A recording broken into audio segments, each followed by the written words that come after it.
Hi everyone, in front of me I've got a Galaxy Z Flip 7 FE, and let me share with you how to clear cache and speed up your device.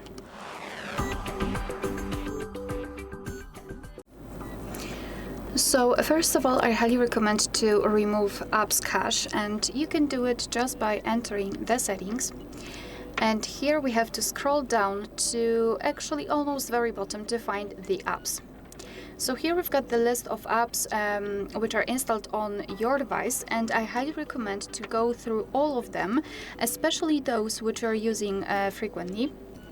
So for example Chrome, then scroll down and tap on storage.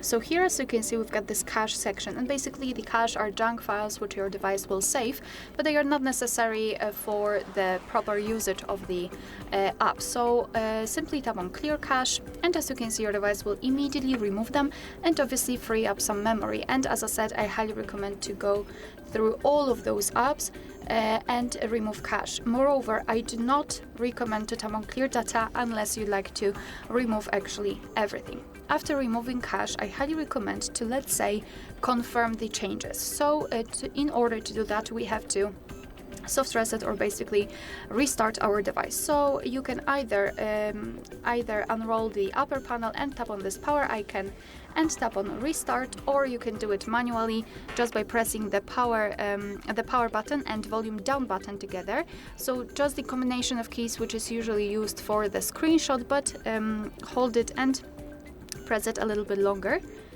and as you can see, we've got this restart option here. And the last thing which you can do to free up some memory is to enter the settings again. So let me do it.